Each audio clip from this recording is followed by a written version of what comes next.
Di tengah acara 100 hari wafatnya ayah mertua saya, di ruang keluarga yang penuh karangan bunga, suami saya berdiri dan mengumumkan sesuatu yang membuat seluruh tamu terdiam. Mulai hari ini, Anindya bukan bagian dari keluarga ini lagi, kata Reza. Dingin, di depan semua kerabat.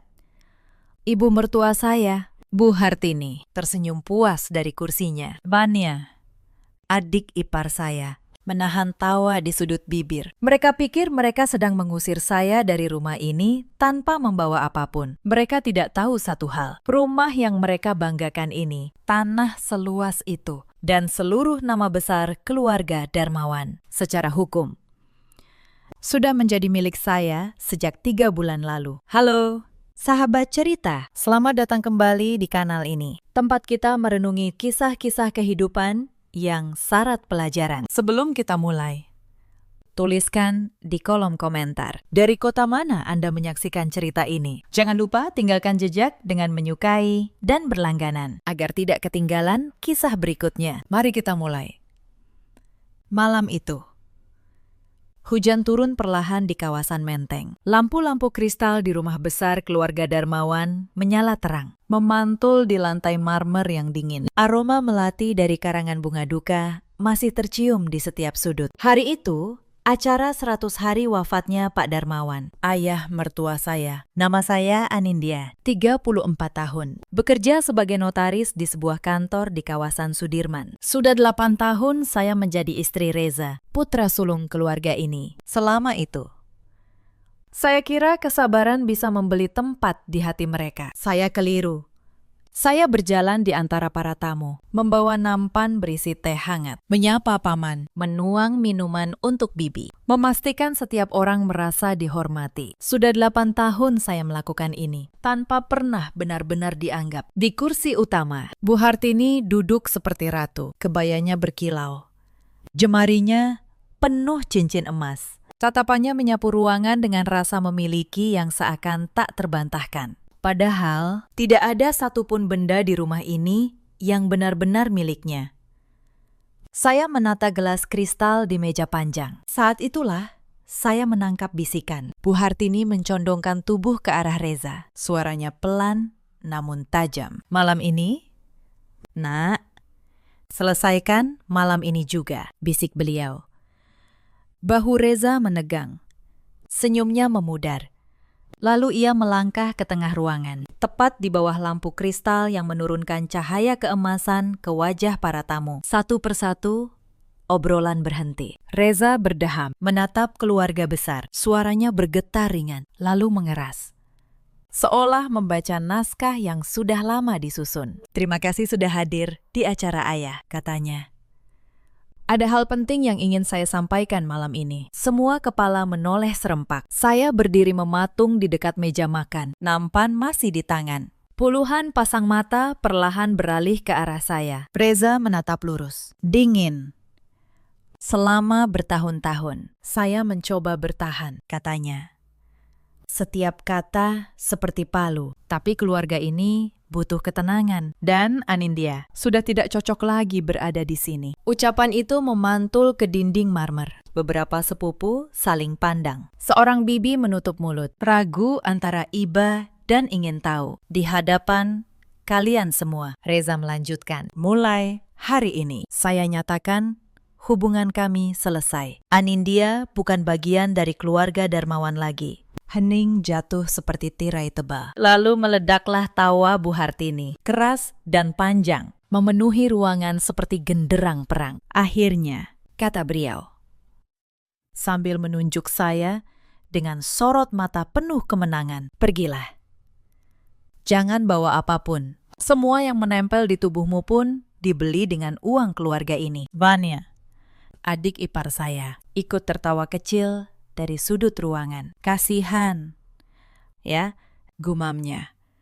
Cukup keras untuk saya dengar. Sudah 8 tahun numpang. Sekarang pulang dengan tangan kosong. Saya menatap mereka satu persatu. Dada saya terasa sesak. Tetapi entah dari mana, kaki saya tetap tegak. Saya tidak menangis. Saya tidak memohon. Saya hanya meletakkan nampan itu pelan-pelan di atas meja, lalu berkata dengan suara yang sangat tenang. "Baik, saya akan pergi malam ini juga." Bu Hartini terkejut sebentar. Mungkin beliau mengharapkan saya berlutut, menangis, memohon ampun seperti dulu-dulu. Tapi kali ini berbeda. Kali ini, saya sudah tahu sesuatu yang mereka tidak tahu. Saya berbalik, mengambil tas kecil saya, dan melangkah keluar dari pintu utama. Hujan menyambut wajah saya, dingin, tapi terasa membebaskan. Di belakang saya, tawa masih terdengar. Mereka merayakan kemenangan yang sebenarnya adalah awal dari kehancuran mereka sendiri. Mereka tidak tahu, di dalam tas kecil yang saya bawa ada sebuah map coklat tua. Dan di dalam map itu tersimpan satu dokumen yang akan mengubah segalanya. Untuk memahami malam itu, saya harus membawa Anda kembali ke 8 tahun lalu. Saya menikahi Reza ketika usia saya 26 tahun. Saat itu, saya baru saja lulus ujian dan menjadi notaris muda. Reza tampan, percaya diri, putra sulung pengusaha properti terkenal. Banyak orang bilang saya beruntung. Tapi sejak hari pertama menginjak rumah ini, saya tahu saya tidak pernah benar-benar diterima. Bu Hartini menyambut saya dengan tatapan menilai. "Notaris?" tanyanya waktu itu, sambil tersenyum tipis. "Pekerjaan begitu untuk apa? Istri Reza tidak perlu bekerja, cukup di rumah urus suami." Saya hanya tersenyum. Saya kira dengan waktu beliau akan melihat saya sebagai keluarga. Saya keliru. Lagi. Tahun pertama, saya disuruh berhenti dari kantor. Saya menolak halus. Bu Hartini menganggap itu pembangkangan. Sejak itu, setiap kesalahan kecil di rumah selalu dilemparkan kepada saya. Sayur terlalu asin, salah saya. Tamu datang tanpa pemberitahuan, salah saya karena tidak siap. Reza pulang larut, salah saya karena tidak membuatnya betah di rumah. Dan Reza, suami yang dulu berjanji melindungi saya, perlahan berubah menjadi anak kecil yang patuh pada ibunya. Setiap kali saya mengadu, jawabannya selalu sama. "Sudahlah, Amin. Mama sudah tua, mengalah saja." Mengalah, kata itu menjadi makanan saya sehari-hari selama 8 tahun. Saya masih ingat tahun ketiga pernikahan kami. Saya keguguran anak pertama kami. Tubuh saya lemah, hati saya hancur. Tapi alih-alih menghibur, Bu Hartini malah berkata di depan saya, "Mungkin memang tidak ditakdirkan. Perempuan yang terlalu sibuk bekerja memang susah punya anak." Reza, yang seharusnya berdiri di sisi saya, hanya diam.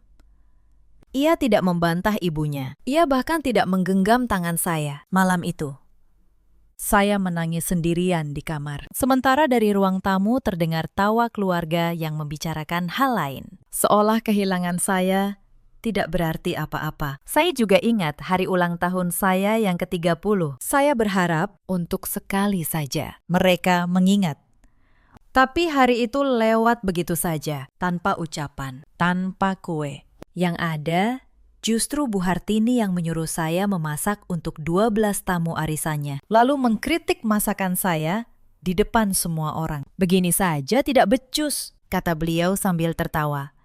Dan para tamunya ikut tertawa. Saya berdiri di dapur, menahan air mata, sambil terus melayani mereka satu persatu. Berkali-kali saya berpikir untuk pergi, tapi setiap kali ada satu hal yang menahan saya, Pak Darmawan. Beliau adalah satu-satunya alasan saya bertahan di rumah itu. Setiap kali saya hampir menyerah, beliau seakan tahu dan menghampiri saya dengan secangkir teh dan kata-kata yang menenangkan. "Bertahanlah sedikit lagi, Nin," kata beliau suatu kali. "Bapak percaya orang baik tidak akan selamanya berada di bawah." Saya tidak tahu di balik kata-kata lembut itu, beliau sedang menyusun sebuah rencana yang akan mengubah hidup saya. Lalu datang Fania, adik ipar saya, pulang dari kuliahnya di luar kota. Ia membawa angin baru ke dalam permusuhan ini. Fania pintar membaca situasi. Ia tahu ibunya tidak menyukai saya, maka ia memperkuat kebencian itu demi posisinya sendiri. "Mbak Anin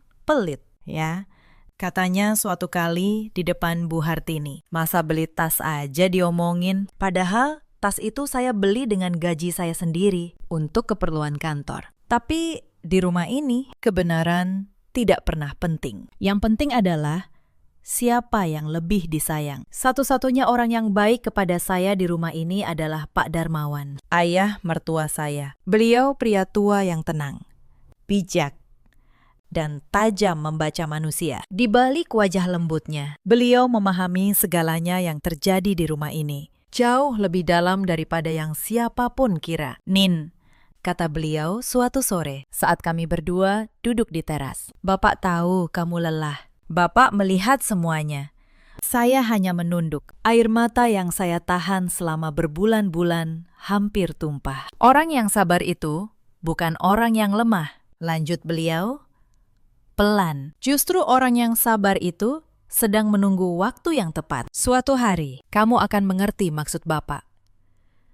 Saat itu, saya tidak paham. Saya kira itu hanya nasihat orang tua. Saya tidak tahu. Kata-kata itu menyimpan sebuah rencana yang sudah beliau susun diam-diam. Pak Darmawan jatuh sakit di musim hujan tahun lalu, selama berbulan-bulan. Dari semua anggota keluarga, hanya saya yang merawat beliau, menyuapi, mengganti obat, menemani di rumah sakit sampai larut. Bu Hartini sibuk dengan arisan. Reza sibuk dengan urusan kantor. Fania sibuk dengan dunianya sendiri. Mereka datang hanya saat ada tamu yang perlu dilihat berbakti. Di hari-hari terakhirnya, Pak Darmawan menggenggam tangan saya. Suaranya tinggal bisikan. "Nin, Bapak titip satu hal. Apapun yang terjadi nanti, ingat, kebenaran selalu punya jalannya sendiri. Bapak sudah siapkan semuanya untukmu." Saya tidak mengerti maksudnya. 3 hari kemudian, beliau pergi untuk selamanya. Saya menangis di pemakaman itu. Bukan air mata pura-pura seperti yang lain. Saya kehilangan satu-satunya orang yang pernah menganggap saya manusia di rumah ini. Setelah pemakaman Pak Darmawan, suasana di rumah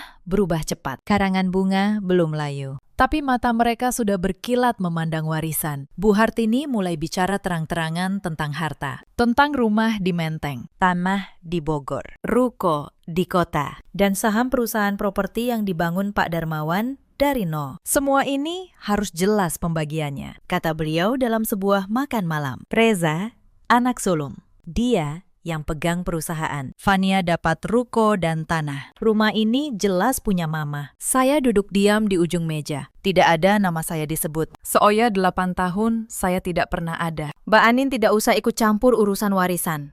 "Ya," sahut Fania manis. "Ini kan harta keluarga Darmawan. Mbak Anin kan cuma menantu." "Cuma menantu." Saya menelan kata itu. Seperti biasa.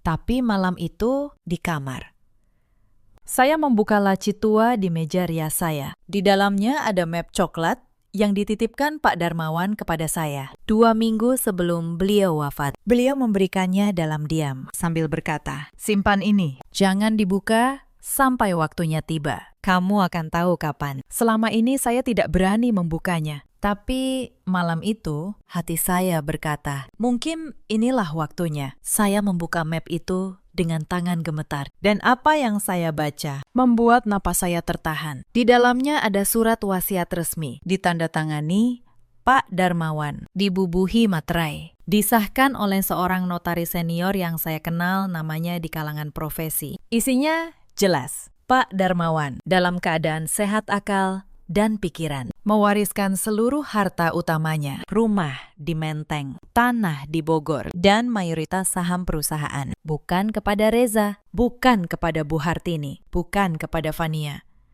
melainkan kepada saya, Anindya.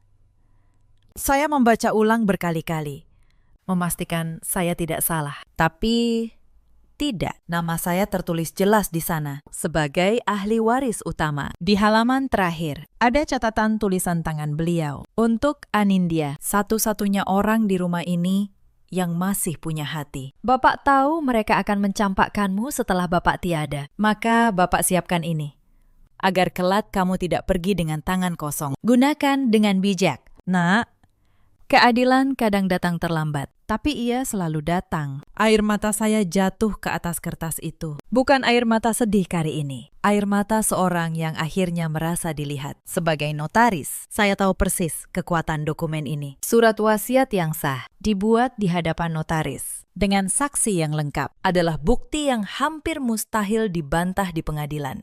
Tapi saya juga tahu, saya tidak boleh gegabah. Saya tidak boleh mengeluarkan kartu ini terlalu cepat. Esok paginya, diam-diam saya menemui notaris senior yang menyusun surat itu. Beliau membenarkan semuanya. Dokumen itu asli, sah, dan sudah didaftarkan secara resmi di lembaga yang berwenang sejak setahun lalu. Pak Darmawan datang sendiri ke kantor saya, kata beliau.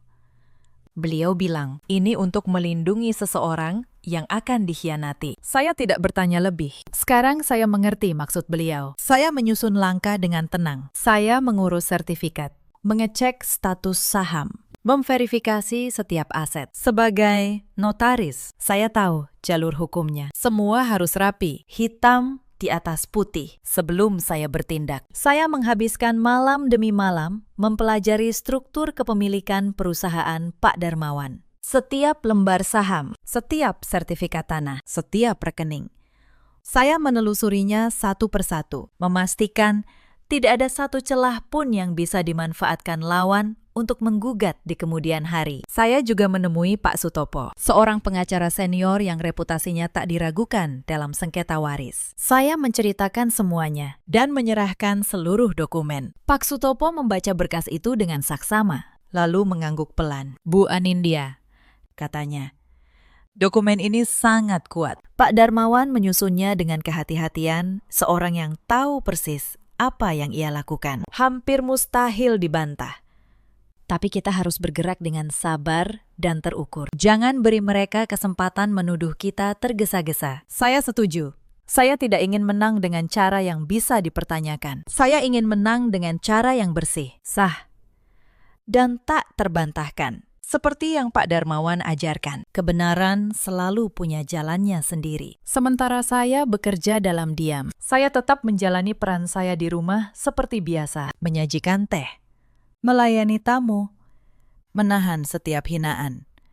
Saya membiarkan mereka berpikir saya tetaplah menantu lemah yang akan menerima nasib apapun. 3 bulan saya bekerja dalam diam. Sementara di rumah, mereka semakin berani. Mereka pikir saya menyerah. Mereka pikir saya hanya menunggu diusir. Padahal saya sedang menyiapkan sesuatu yang akan membalikan seluruh papan permainan. Mereka mempersiapkan acara 100 hari Pak Darmawan dengan megah, mengundang seluruh kerabat. Reza dan Bu Hartini berencana mengumumkan pembagian warisan di acara itu, sekaligus mengusir saya secara terhormat di depan keluarga besar. Mereka tidak tahu saya menunggu momen itu. Saya membiarkan mereka merasa menang, agar kejatuhan mereka terasa jauh lebih nyata. Malam saat saya keluar dari rumah itu, saya tidak pergi ke tempat yang jauh. Saya hanya memesan kamar di sebuah hotel sederhana. Lalu menelpon Pak Sutopo, pengacara yang sudah saya siapkan sejak sebulan lalu. Sudah waktunya, Pakistan, kata saya. Mulai besok pagi, di seberang telepon, suara Pak Sutopo tenang. Semua dokumen sudah siap. Bu Anindya, tinggal kita jalankan. Mereka tidak akan tahu apa yang menimpa mereka. Malam itu, saya tidur nyenyak untuk pertama kalinya dalam 8 tahun. Tanpa suara cibiran, tanpa tatapan menghina, hanya keheningan dan rencana yang sudah matang. Tapi sebelum tidur, saya duduk lama di tepi ranjang, memandang map coklat di pangkuan saya. Saya berpikir tentang Pak Darmawan, tentang bagaimana beliau di tengah keluarga yang penuh kesombongan, masih menyimpan satu hati yang adil. Saya juga berpikir tentang Reza, tentang pria yang dulu saya cintai dengan sepenuh hati. Bagian dari diri saya masih terasa pedih, bukan karena harta, tapi karena cinta yang ternyata begitu mudah ia campakkan. 8 tahun kebersamaan dihapus dalam satu malam. Demi keinginan ibunya, saya menyeka air mata terakhir saya malam itu. Saya berjanji pada diri sendiri, ini adalah air mata terakhir yang saya teteskan untuk mereka. Mulai esok, Saya tidak akan lagi menjadi perempuan yang mereka injak. Saya akan menjadi perempuan yang Pak Darmawan percayai. Saya membuka laptop, memeriksa kembali semua dokumen, memastikan setiap langkah hukum sudah saya susun dengan rapi. Sebagai notaris, saya tahu dalam pertarungan ini, yang menang bukanlah yang paling keras berteriak, melainkan yang paling siap dengan bukti. Pagi pertama datang. Sementara keluarga Darmawan masih merayakan keberhasilan mengusir saya. Sepucuk surat resmi tiba di rumah Menteng. Seorang kurir berpakaian rapi menyerahkannya langsung ke tangan Bu Hartini. Amplop coklat berstempel kantor hukum. Bu Hartini membukanya dengan malas. Lalu wajahnya perlahan berubah pucat. Surat itu adalah pemberitahuan resmi bahwa rumah yang mereka tinggali secara hukum telah berpindah kepemilikan kepada ahli waris sah berdasarkan surat wasiat almarhum Pak Darmawan. Penghuni diminta menyiapkan diri untuk proses serah terima. Apa-apaan ini? Bu Hartini berteriak. Tangannya gemetar. Pasti ini ulah perempuan itu. Reza. Kemari. Reza datang tergesa. Membaca surat itu. Mengernyit. Ini pasti palsu. Ma. Anin cuma menggertak. Mana mungkin ayah mewariskan rumah ini ke dia. Mereka merobek surat itu, melemparkannya ke tempat sampah, dan tertawa meremehkan. Mereka pikir itu hanya gertakan seorang menantu yang sakit hati. Surat pertama memang bisa dirobek, tapi surat kedua dan ketiga akan terus datang. Dan tidak ada yang bisa menghentikan badai yang sudah saya mulai. Hari berikutnya, masalah datang dari arah yang tidak mereka duga. Reza pergi ke kantor perusahaan, hendak menandatangani beberapa keputusan sebagai pemegang saham mayoritas. Tapi notaris perusahaan menahannya. Maaf, Pak Reza, berdasarkan dokumen terbaru yang terdaftar, kepemilikan saham mayoritas atas nama almarhum sudah beralih. Bapak tidak lagi memiliki kewenangan menandatangani ini. Wajah Reza membeku. Beralih ke siapa? Notaris itu menunjukkan berkasnya. Reza membaca satu nama di sana. Anindya. Untuk pertama kalinya, tanah di bawah kaki Reza terasa bergeser. Saham perusahaan yang ia kira miliknya ternyata bukan miliknya sama sekali. Ia menelpon saya. Suaranya antara marah dan panik. Anin, apa yang kamu lakukan? Ini harta keluarga saya. Saya menjawab dengan tenang. Bukan. Mas, ini harta ayah. Dan ayah memutuskan sendiri kepada siapa ia mewariskannya. Saya hanya menjalankan kehendak beliau. Lalu, saya tutup telepon. Untuk pertama kalinya dalam 8 tahun, saya yang mengakhiri percakapan. Masalah ketiga datang lebih cepat dari dugaan mereka. Ketika Reza mencoba mencairkan dana dari rekening perusahaan untuk menutup beberapa tagihan, transaksinya ditolak. Rekening perusahaan dibekukan sementara, menunggu kejelasan status kepemilikan yang sedang dalam proses hukum. Itu prosedur standar saat ada sengketa waris atas aset perusahaan. Sebagai notaris, saya tahu persis bagaimana memicu langkah ini secara sah. Reza menelpon stafnya. Budi, suaranya bergetar. Budi, kenapa semua transaksi gagal? Saya juga tidak mengerti. Pakistan, jawab Budi gugup. Sistem menolak. Katanya ada status sengketa atas aset. Tagihan ke pemasok belum bisa dibayar. Mereka mulai menelpon terus. Reza menutup telepon. Tubuhnya melemah. Tagihan menumpuk. Dan ia tidak bisa menyentuh 1 rupiah pun dari perusahaan yang ia kira miliknya. Sementara itu, di rumah, Bu Hartini mulai panik dengan caranya sendiri. Ia pergi ke butik langganan, hendak membeli sesuatu untuk menenangkan diri. Tapi kartunya ditolak di kasir. Maaf, Bu, kartunya tidak bisa digunakan. Kata kasir itu pelan. Wajah Bu Hartini merah padam. Tidak mungkin, kalian tahu siapa saya. Semua mata di butik menatapnya. Wanita yang biasa berjalan seperti ratu itu, kini berdiri dipermalukan di depan umum. Kartu yang ditolak itu terhubung ke rekening yang ikut terimbas pembekuan. Beliau pulang dengan tangan kosong dan amarah yang membara. Mereka mempermalukan saya. Pasti ini ulah perempuan itu. Masalah keempat menimpa Fania. Suatu siang, ruko yang dijanjikan menjadi miliknya, yang sudah ia pakai, membuka usaha butik kecil. Didatangi petugas dengan surat resmi. Ruko itu tercatat sebagai bagian dari aset waris yang sah berpindah kepemilikan. Fania diminta menghentikan operasional sampai status hukum jelas. Ini ruko saya, Fania menjerit. Ayah menjanjikannya untuk saya. Maaf, Bu. Kata petugas itu. Tidak ada dokumen resmi yang mendukung klaim itu. Yang ada hanya surat wasiat yang sah. Dan nama Anda tidak tercantum sebagai penerima ruko ini. Janji lisan. Ternyata tidak ada artinya. Di hadapan dokumen hitam di atas putih. Fania pulang dengan wajah kusut. Untuk pertama kalinya merasakan tanah di bawah kakinya tidak sekokoh yang ia kira. Satu persatu, tiang-tiang kemewahan keluarga Darmawan mulai goyah. Dan mereka belum melihat puncaknya. Dalam keputusasaan, Reza mencoba langkah nekat. Ia pergi ke kantor pertanahan, hendak mengurus balik nama sertifikat rumah menteng atas namanya sendiri. Dengan berbekal surat keterangan ahli waris yang ia buat sepihak. Tapi sebagai notaris, saya sudah mengantisipasi langkah ini sejak awal. Saya sudah mendaftarkan blokir atas semua aset utama, mencatatkan status sengketa di setiap lembaga terkait. Begitu Reza menyerahkan berkasnya, petugas menolak. Maaf, Pakistan. Objek ini sudah terdaftar dalam proses peralihan berdasarkan surat wasiat yang sah. Surat keterangan yang Bapak bawa tidak memiliki dasar hukum, kata petugas itu. Reza pulang dengan tangan kosong lagi. Setiap pintu yang ia coba buka, ternyata sudah saya kunci jauh sebelumnya, secara sah dan rapi. Untuk pertama kalinya, ia menyadari ia sedang berhadapan bukan dengan menantu yang lemah, melainkan dengan seorang profesional hukum yang ia remehkan selama 8 tahun. Sementara itu, Bu Hartini mencoba senjata terakhirnya, reputasi.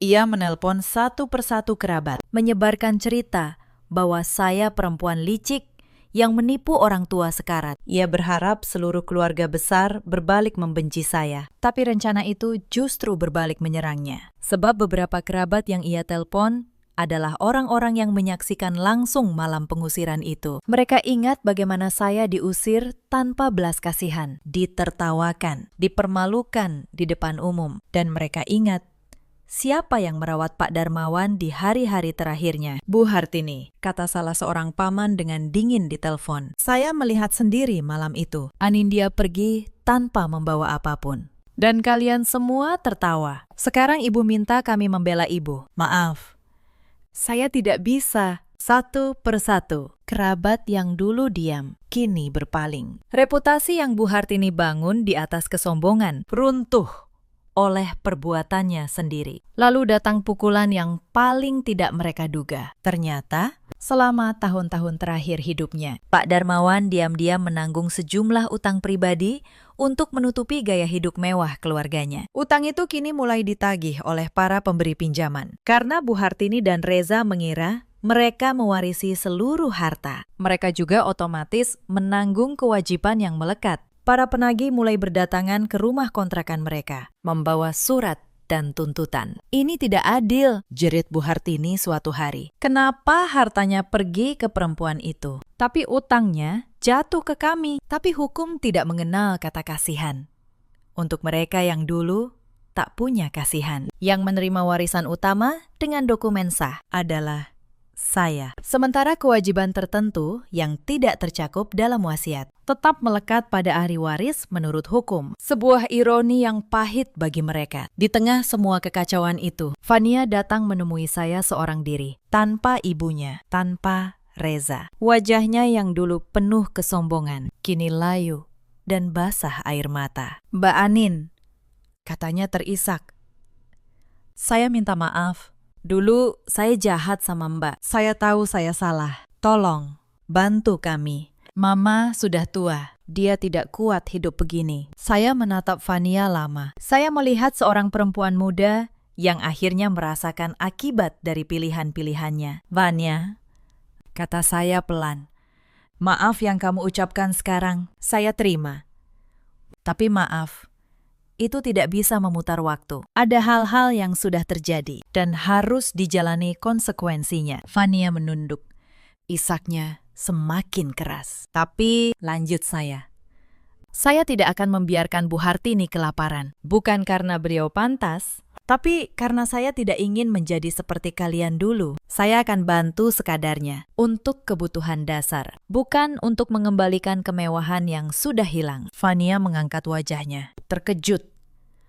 Mungkin ia mengira saya akan membalas kekejaman dengan kekejaman. Tapi saya memilih jalan yang berbeda. Bukan untuk mereka, melainkan untuk menjaga hati saya sendiri tetap bersih. Kabar mulai menyebar di kalangan kerabat. Para paman dan bibi yang dulu menyaksikan saya diusir, kini berbisik-bisik dengan nada berbeda. Beberapa dari mereka mulai menelpon saya, mencari tahu kebenaran. Saya tidak menjelek-jelekan siapapun. Saya hanya berkata, semua sesuai kehendak almarhum ayah. Silakan tanya pada notaris yang menyusun wasiatnya. Dan ketika mereka memverifikasi, semua terbukti benar. Reputasi keluarga yang selama ini dijaga Bu Hartini dengan sombong, perlahan retak di mata kerabatnya sendiri. Masalah kelima datang dari dunia bisnis. Perusahaan properti yang dibangun Pak Darmawan memiliki sejumlah proyek yang sedang berjalan. Salah satunya, kerjasama dengan pemodal besar untuk sebuah kompleks perumahan. Ketika pemodal itu mendengar ada sengketa kepemilikan dan pembekuan rekening, mereka menarik diri. Telepon dari pihak mereka masuk ke kantor. Kami tidak bisa melanjutkan kerjasama jika status hukum perusahaan tidak jelas, kata perwakilan mereka. Pembayaran tahap berikutnya kami tahan. Jika dalam 2 minggu tidak ada kejelasan, kontrak kami batalkan dan denda berlaku. Reza menerima kabar itu di ruang kerjanya. Tubuhnya gemetar. Proyek senilai miliaran rupiah terancam batal, dan denda yang harus ditanggung bisa meruntuhkan seluruh perusahaan. Untuk pertama kalinya, ia menyadari betapa rapuh kerajaan yang ia kira miliknya. Tanpa kendali atas aset, tanpa akses ke dana, tanpa kepercayaan mitra, ia bukan siapa-siapa. Ia datang ke hotel tempat saya menginap, mengetuk pintu kamar saya dengan wajah yang sudah berbeda dari malam pengusiran itu. Anin, katanya. Suaranya melembut, penuh perhitungan. Kita bicara baik-baik, ya. Kamu istri saya, apapun yang terjadi, kita keluarga. Kembalikan saham itu, dan kita selesaikan ini bersama. Saya minta maaf soal malam itu. Saya menatapnya lama. Pria yang dulu saya cintai. Pria yang menjatuhkan saya di depan seluruh kerabat. Dan kini datang meminta maaf, hanya karena ia kehilangan hartanya. Mas, kata saya pelan. 8 tahun saya menunggu kata maaf itu. Tapi Mas baru mengucapkannya sekarang. Bukan karena Mas menyesal menyakiti saya, tapi karena Mas butuh harta itu kembali. Reza terdiam. Maaf tidak menghapus luka, lanjut saya. Dan tidak semua yang retak bisa direkatkan kembali hanya dengan kata-kata. Ini bukan dendam saya. Mas, ini kehendak ayah. Beliau yang memilih, bukan saya. Saya menutup pintu pelan. Di baliknya, saya mendengar Reza terdiam lama sebelum akhirnya pergi. Beberapa hari kemudian, Reza datang lagi. Kali ini dengan cara yang berbeda. Ia membawa setumpuk berkas, mencoba pendekatan sebagai sesama orang dewasa. Amin, bengar, katanya. Saya tahu saya salah, tapi kalau perusahaan ini bangkrut, banyak karyawan yang kehilangan pekerjaan. Mereka tidak salah apa-apa, setidaknya demi mereka. Mari kita cari jalan tengah. Untuk sesaat, saya hampir tergerak. Tapi lalu saya teringat, selama 8 tahun, tidak sekalipun Reza memikirkan perasaan saya. Dan kini, ia memakai nasib karyawan sebagai alat untuk menyentuh hati saya. Mas, kata saya, soal karyawan, jangan khawatir. Saya tidak akan menelantarkan mereka. Saya akan mengambil alih perusahaan ini dan menjaganya tetap berjalan. Tapi bukan bersama Mas, karena perusahaan ini sejak awal memang sudah bukan milik Mas. Reza menatap saya. Kalah. Ia akhirnya mengerti. Tidak ada lagi yang bisa ia tawar. Ia pergi kali ini untuk yang terakhir. Sementara itu, kabar kejatuhan keluarga Darmawan menyebar ke kalangan rekan bisnis. Para pemberi pinjaman yang dulu segan menagih karena nama besar mereka, kini berdatangan satu persatu. Utang-utang yang selama ini tertutupi oleh gengsi mulai terkuak ke permukaan. Reza, yang namanya masih tercatat dalam beberapa perjanjian utang pribadi, dikejar-kejar penagih. Telepon di ponselnya berdering tanpa henti. Pria yang dulu menjatuhkan talak dengan penuh percaya diri itu, kini bersembunyi dari para penagih. Hidup dalam ketakutan setiap hari. Saya menutup pintu pelan. Dan untuk pertama kalinya dalam 8 tahun, saya merasa benar-benar memegang kendali atas hidup saya sendiri. Masalah keenam, menghantam langsung di jantung keluarga. Rumah di Menteng. Kebanggaan Bu Hartini selama puluhan tahun. Secara resmi harus diserahkan kepada pemilik baru yang sah. Pak Sutopo dan saya datang bersama petugas, membawa seluruh dokumen lengkap, sertifikat, surat wasiat asli, dan putusan administrasi yang sudah final. Bu Hartini berdiri di depan pintu, menghalangi. Ini rumah saya. Saya tinggal di sini puluhan tahun. Kalian tidak bisa mengusir saya. Saya menatapnya dengan tenang. Untuk pertama kalinya, posisi kami benar-benar terbalik, Bu, kata saya. Beberapa hari lalu, di rumah ini juga. Ibu menyuruh saya pergi tanpa membawa apapun. Ibu bilang, semua yang menempel di tubuh saya dibeli uang keluarga ini sekarang secara hukum. Rumah ini bukan milik ibu, tapi tidak seperti ibu. Saya tidak akan mengusir ibu ke jalan malam ini juga. Bu Hartini menatap saya, bibirnya gemetar. Tak mampu berkata-kata. Ibu punya waktu untuk berkemas. Lanjut saya. Sesuatu yang tidak ibu berikan kepada saya. Itu perbedaan kita. Fania berdiri di belakang ibunya. Wajahnya pucat. Semua kesombongannya lenyap. Reza bersandar di dinding, menatap lantai.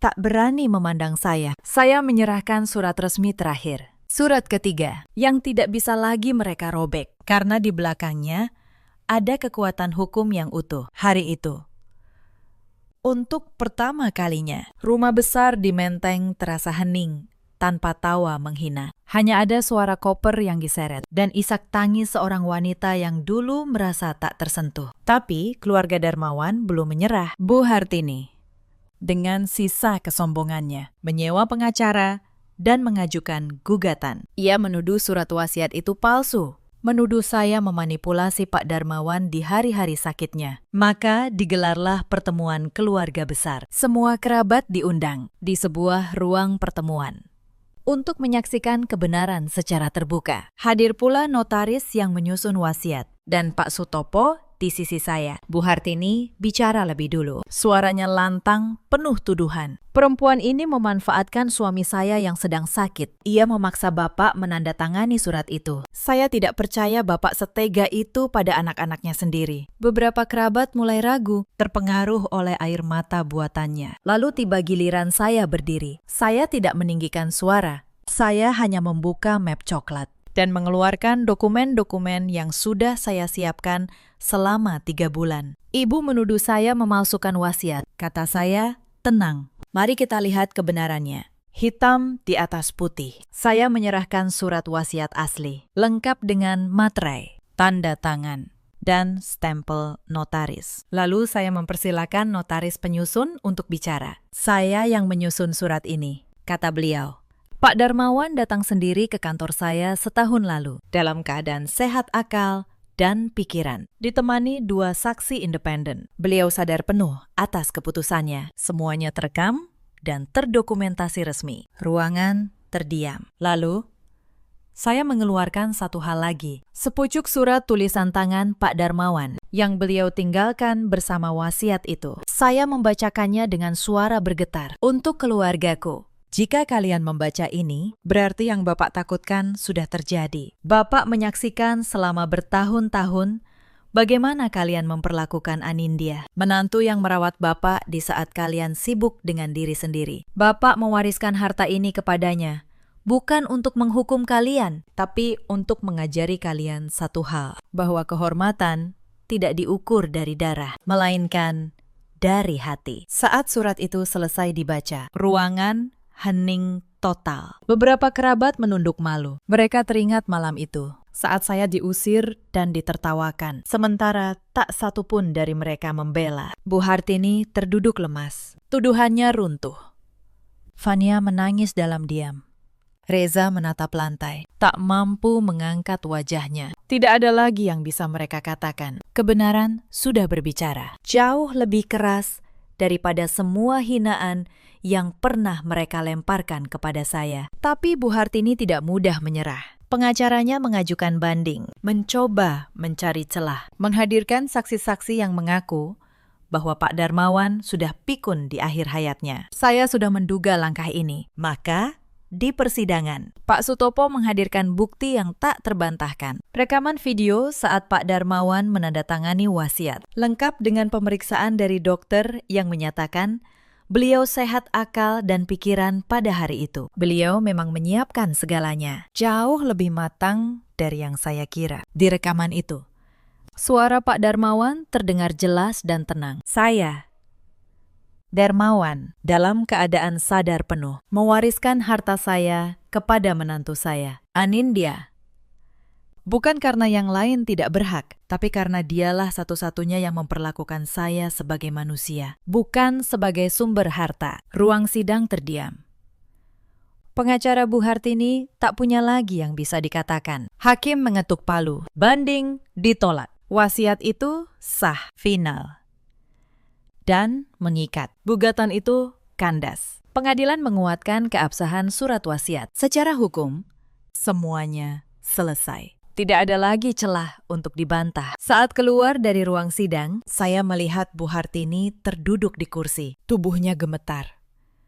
Untuk pertama kalinya, saya melihat wanita yang dulu seperti ratu itu, tampak rapuh dan tua. Mata kami sempat bertemu sebentar. Tidak ada lagi kebencian di tatapan saya, hanya rasa lelah yang dalam dan keinginan untuk akhirnya melangkah maju. Setelah putusan itu, hidup keluarga Darmawan berubah total. Secepat saya dulu diusir dari rumah mereka. Perusahaan properti yang dibanggakan Reza tidak mampu bertahan. Tanpa modal segar, tanpa mitra, dan dengan denda dari kontrak yang batal, perusahaan itu jatuh ke dalam kebangkrutan. Satu persatu, pegawai dirumahkan. Kantor megah di kawasan elit itu akhirnya disita untuk menutup utang. Reza, pria yang dulu berdiri di bawah lampu kristal, mengumumkan pengusiran saya dengan penuh percaya diri. Kini kehilangan segalanya. Mobil mewahnya dijual, jam tangan mahalnya digadaikan. Saya pernah mendengar kabar tentangnya beberapa bulan kemudian. Ia kini bekerja serabutan, menumpang di rumah seorang temannya di pinggiran kota. Dari putra pengusaha properti, menjadi pria yang menghitung uang receh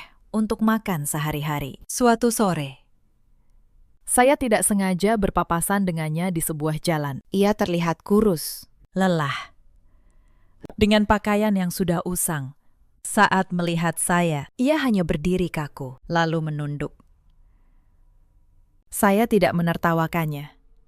Saya tidak menghinanya, saya hanya menatapnya sebentar, lalu berlalu. Karena saya tahu, kejatuhannya bukan perbuatan saya. Itu adalah buah dari pilihannya sendiri. Bu Hartini menjalani nasib yang tidak kalah pahit. Wanita yang dulu duduk seperti ratu, kini tinggal di sebuah rumah kontrakan kecil di gang sempit. Kebaya berkilau dan cincin emasnya sudah lama dijual untuk bertahan hidup. Saya dengar, beliau kini berjualan kue di depan kontrakannya, menjajakan dagangan kepada tetangga yang dulu tidak akan pernah ia tegur. Jemari yang dulu penuh cincin, kini lengket oleh adonan dan minyak goreng. Setiap pembeli yang datang adalah saksi bisu atas kejatuhan seorang wanita yang dulu gemar menertawakan orang lain. Karma, ternyata, tidak pernah salah alamat. Ia hanya datang pada waktunya sendiri. Vanya, adik ipar yang dulu pandai membaca situasi demi keuntungannya, kehilangan butik dan gaya hidup mewahnya. Ia yang dulu memandang rendah pekerjaan saya sebagai notaris, kini berpindah-pindah pekerjaan, mencari pijakan yang tak kunjung ia temukan. Mereka pernah mencoba menghubungi saya lagi. Kali ini